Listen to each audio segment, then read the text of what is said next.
o governador Eduardo Leite esteve nesta quinta-feira no Ministério da Fazenda para uma reunião com o ministro da Fazenda, Fernando Haddad.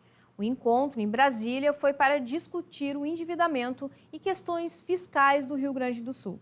Sobre a dívida com a União, o governo gaúcho pede a alteração.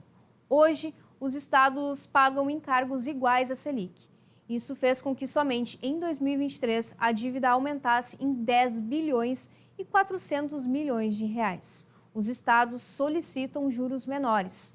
Outro pedido é para flexibilizar determinações como o teto de gastos.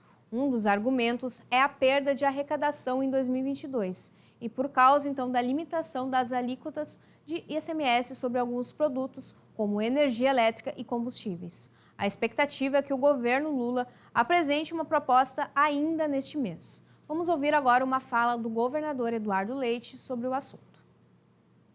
O que nós estamos pleiteando, né?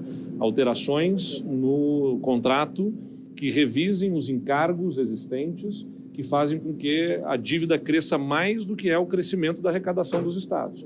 E isso vai fazendo com que, mesmo os estados pagando, vá tomando cada vez mais espaço no orçamento dos estados a dívida, gerando dificuldades. A gente precisa resolver isso de uma forma que daqui a 5 anos ou 10 anos os estados não estejam novamente aqui em apuros, precisando mais uma vez da reestruturação da dívida.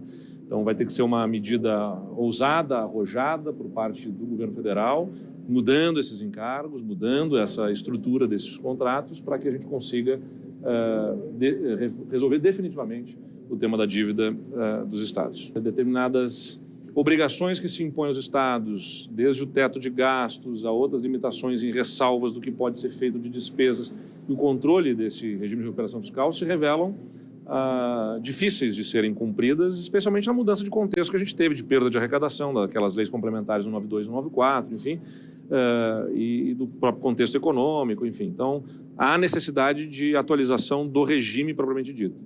Mas, além do regime, o contrato da dívida, né, que aí é o estoque da dívida para frente, também precisa de ajuste, porque não adianta a gente cumprir o regime e ali na frente, quando o regime se esgota, né, no início da próxima década, estarmos diante de um contrato a ser sustentado nos anos seguintes, até 2048, que envolve um crescimento do estoque da dívida acima do crescimento da arrecadação dos estados. Teremos, ainda em março, uma primeira reunião do Ministério com os estados que têm esse tema da dívida como mais importante, para ter uma primeira proposta na mesa.